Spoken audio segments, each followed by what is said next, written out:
क'क्राझार जिल्ला गसाइगाव महकुमानि सिङाव थानाय मालागुरि गामिनि हिन्जावसा मुङा ममिता नार्जारी। ममिता नार्जारीया थांनाय गोबाव समनिफ्रायनो गोब्राब बेरामजों भुगिनांनानै दं। देहानि बेरामखौ सोखानो थाखाय ममिता नार्जारीखौ साबसिन फाहामथाय होनो फाहामसालियाव थिसननायनि फारसे दायो नखरा रांनि आंखालाव। नखरनि आंखालखौ नोजोर होनानै दायो क'क्राझार बिगियान फरायसालिमा, क'क्राझार सरकारि फरायसालिमा आरो क'क्राझार इउएन एकाडेमिनि फरायसाफ्रा ममिता नार्जारीनि जानानै क'क्राझार सहराव दखान गलाफ्राव अनसुंथाइ बिदों। बेनिखायनो गोब्राब बेरामजों भुगिनांनाय ममिता नार्जारीखौ रैखा खालामनो थाखाय गोसो अनफावरि सुबुंफ्रा हानाय बायदि अनसुंथाइखौ नैबे account number 5028101100006395 IFSC code number BKID 0005028 आव हरनो हागोन, नङाब्ला नैबे मबाइल नाम्बार 9707833766 आव थोंजों फोनांजाब खालामनो हागोन होननानै दुखुथिया नखरा गुरै खावलायहरदों। फरायबाय थानाय ममिता नार्जारी बिथांजोआ देग्लाय बोसोरावहाय HS केन्डिडेट HS होनो गोनां। बिथांजोआ गिबियावनो 1 दाननि आगोल TB बेरामजों गाग्लोबजादोंमोन सिगाङावहाय। बेनि उनावहाय बिब्दिनो बारायलांबाय थाबाय। बारायनायावहाय एसे प्रब्लेम बायदि मोननानै एसे नैबे RNB हस्पिटालाव एडमिट खालामफैदोंमोन। बिनि उनावहाय बेवहाय ट्रिटमेन्ट खालामबाय थानाय समावनो बिसोर माने ओजोंहाय ट्रेन्सफार खालामहरबाय। माने बेरामा बांद्राय जादों। बेरामा बांद्राय जानायनि थाखाय ओरैहाय हेल्थ सिटी हस्पिटाल बेवहाय लांदोंमोन। बेवहाय लांनायाव न'खरनि हालोदाथ' ओरैबायदि गाज्रिखा। बिफाया TB बेरामजों नाख्रेबजानाय। TB बेरामाव गोलैनानै बिथाङा आगोलनिफ्रायनो 1 बोसोरसो बिदिनो जेबो खामानि मावनो हाया बिब्दियैनो गोग्लैसोनानै दङ। आरो बिब्दिनो न'खरावबो बिमायाबो बिब्दिनो बोसोरसे आगोलाव थैलांबाय। बेनि उनावहाय फंबाय सासे दङ। बेनि थाखायनो माने न'खरहा ओरैबायदि अबस्थायाव दङ दा। हा था फाननांबाय बे बिनानावनि थाखाय। बे बिनानावनि बेरामखौ नायनायावहाय जोंहा बेनो बुंनो गोनां, जों गभर्नमेन्टनिफ्राय ओरैबायदि रिकुवेस्ट खालामदों, नाथाय बिसोर दासिम रेसपन्स होदोंब्लाबो दा साननैसो उनाव मोनगोन बिब्दिखौनो बुंगासिनो आरोना।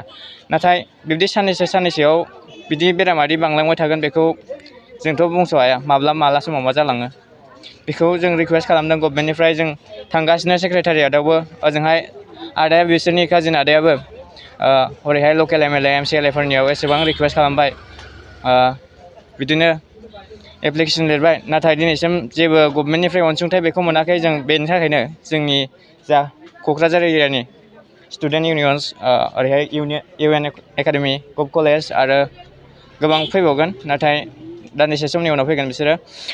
बिनानावा ओरैबायदि अबस्थायाव दङ, माने बिनानावनि जाखिनि अबस्था जों नुनानै एसे गोसोखौ जोबोद लोरबां मोनदों आरोना। गभर्नमेन्टनिफ्राय एसेबां रिकुवेस्ट खालामसेयावबो जों बिब्दि हेल्पखौ मोनाखै। बेनि थाखाय जों दुखु मोननाय फोरमायदों। गभर्नमेन्टआवथ' आगोल लरेन्स सारनियावबो थांदों होनदों आदाया, बिसोरनि काजिन आदा। आरो लकेल MCLA फोर दं, आरो CMनि PAनावबो थांदों, आरो ओरैहाय चिफ एक्जिकिउटिभ मेम्बार प्रमद सारनि PAनावबो जों कल खालामगासिनो, नाथाय साननैसो उनाव जागोन होनदों। नाथाय बिब्दि जा सलिउसन बेखौ नुनो मोनाखै आरोना। दाथ' प्रब्लेमा ओरैबायदि बांलांगासिनो, फैसा थाखानिबोथ' प्रब्लेमखा। हा था फाननांबाय, अब्ला अबस्थाया ओरैबायदि गाज्रि। बेरामिया एसे मोजां अबस्थायाव दङ, खिन्थु फैसा थाखानि एसे खोथा खोनायोब्ला बिनानावा एसे दुखु मोननाय। बबेयाव दं दायो? दा बिलखौ पे खालामनो हायाखै नालाय, ओजोंहाय माबायाव दोनोब्लाबोथ' बिलाथ' बांबाय थागोन। बेनि थाखाय जों न'आवहाय लाबोफिनदों नै गसाइगाव मालागुरि गामियाव। बेसेबांसो फैसानि रांनि गोनांथि जानानै दं? राङा टटेल बिला जादोंमोन 9 लाख सामथिं। बिनो हा दलिल आरि होनानैसो बिनानावखौ जों रिलिजाव लाबोथ'नो गोनां जादों आरोना। माने कमप्लिट हामदों बिब्दि नङा। हामनायनि थाखाय ओरैबायदि अबस्थायाव दङ। दाथ' जों चेकआपआव लांफिननो गोनां, नाथाय बे समावहाय जों रां गैयाब्ला मारै लांनो? रांनि गोनांथि जादों आरोना। जों रिकुवेस्ट खालामदों गभर्नमेन्टखौ, थाबैनो जों गोनांथि जानाय जा 9 लाखथ' नङा, जों होदोंब्लाबो खिन्थु गोबां बाखि दंबावो। नाथाय न'नि हा बारि बागानफोरा थांजोब्बाय। नाथाय बेखौ सुख'फिननो गोनाङा गोरलै बाथ्रा नङा। न'खराव आदैयाबो ओरैबायदि प्रब्लेमाव दङ, मावनो हाया दांनो हाया, मारैहाय बेफोरखौहाय मेनेज खालामफिननो। गभर्नमेन्टखौ जों बेखौनो रिकुवेस्ट खालामदों, जों भट होनानै नोंसोरखौ देरहाहोहरदों, नाथाय जों स्टुडेन्टफोरखौहाय नायफिननांगौआ नोंसोरनि गोनां बिबान। मानो होनबा जोंहा बुंनो मोन्थाय दङ। जोंहा स्टुडेन्ट हिसाबै जोंहा फिउचार दङ। बे बिनानावानि जुदि दिनैनि दासो स्टुडेन्ट गाबोननो माबा मोनसे जाहैनो हायो बेखौ जोंहा मिजिं दङ।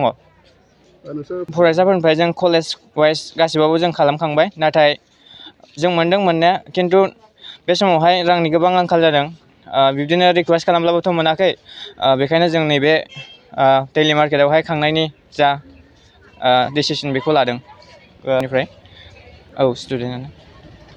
आंथ' जोंनि कलेजावथ' क'क्राझार गभर्नमेन्ट कलेजावबो जोङो डनेसनखौ खालामदों।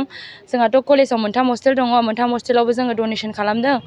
थ' आं बेखौनो बुंबावो कि गभर्नमेन्टआ जा हायो एसे हेल्प खालामदो, आरो गुबुन गुबुन कलेजफोरावहाय जे दाबो डनेसन खालामाखैबा आं खावलायहरो बिसोरबो गावसिनि कलेजावहाय डनेसनखौहाय जा हायो एसे खालामगोन। बेखौनो आङो बुंनानै एसेयावनो फोजोब्बाय। जाहाथे बिनानावखौ बयबो हेल्प खालामो आरो एसे एनै नाहरो, बेखौनो बुंनानै आं। थ' जोंना गासिबो इनफरमेसनखौ जेनेरेल ससियेल सार्भिसनि सेक्रेटारि साइन्स कलेजनि बिथाङा गासिबो इनफरमेसनखौ होलांबाय, आरो जोंहा नै गभर्नमेन्ट कलेजनिबो ससियेल सार्भिसनि सेक्रेटारि दंफैयो।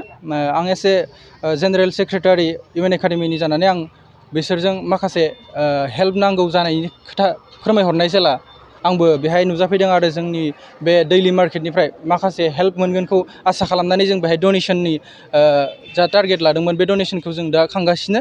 आरो लोगोसे दा बे डनेसनजों जों आरोबाव बिनानावनि बेरामखौ जों फाहामजोबनो हागोन बेखौ जों आसा खालामाखै। बेनिखायनो जा पाब्लिक, जोंनि बर' समाजनि बा जोंनि आसाम रायजोनि गासिबो जोंनि सुबुंफोरनिफ्राय आं बेखौनो मोनसे रिकुवेस्ट खालामो जे जोङो स्क्रिनाव जोङो एकाउन्ट नाम्बारखौ जोङो लिरनानै होगोन, जाहाथे जा हायो बयबो डनेसन खालामलायो आरो जोंनि बिनानावखौ हेल्प खालामनानै जाहाथे मोजां थासारियाव लाबोफिनो, बेखौनो आं बुङो। मानो होनोब्लाथाय जोंहा दिनै बिनानावा OHS फाइनाल होनो गोनां, जे OHS फाइनाला नै खाथिसै, बेखायनो OHS फाइनाल होनो गोनां सासे स्टुडेन्टआ दिनै एथबां गोब्राब बेरामाव दङ। जोंहा दुखु फोरमायदों एस ए स्टुडेन्ट, जोङो क'क्राझार एरियानि स्टुडेन्ट हिसाबै जोङो बेखौ फाहामथारनांगौ, बेखौ जोङो डिसाइड खालामनानै जोङो माखासे डनेसन खांदों। आरो नोंथांमोनाबो हायोब्ला जोंनो एकाउन्ट नाम्बाराव जा फेमिलि मेम्बार्सनि जिखुनु सासेनि जों एकाउन्ट नाम्बारखौ होनानै दोनगोन, बिथांमोना जाहाथे मोनो सहैयो बिथांमोननिसिम, नोंसोरमोना एसेब्लाबो डनेसन हरगोन आं बेखौ आसा खालामो। बेखिनिखौनो बुंबाय। दिनैसिम गोबां ओंखारगासिनो बेबायदिनो फिसा फिसा बा गेदेर गेदेर बेरामाव जों दिनै माखासे स्टुडेन्टफोरा भुगिनांनानै गोलैगासिनो दङ। स' बेफोरबायदि बेलायाव जोंहा सरकारनिबो माखासे बिबान थायो, बा जोंनि बर' समाजाव सासे गोग्गो स्टुडेन्ट महरै जोंनि बर' समाजखौ बा जोंनि रायजो सरकारखौ जाहाथे उनाव मोजां थासारियाव लाबोनो हागोन, बेबायदि जोंहा मोनसे आसा थायो। सासे एस ए स्टुडेन्ट हिसाबै जों बिसोरखौ आसा खालामो। स' बेनिखायनो जा हायो जोंनि गेदेर गोलाव जा लिडार्सफोर, बेफोरो जोंनि जा स्टुडेन्टनि थासारि, बेखौ थासारिखौ नायनानै हेल्प होयोब्ला जों मोजां मोनगोन। आरो जों एस ए डनेसन खांनाय हिसाबै जों डनेसनजों माखासे बेरामफोरखौ जों फाहामनो नाजानायखौ जोङो स्टुडेन्ट हिसाबै गोख्रों भाबै नाजागासिनो। गोजोन्थों।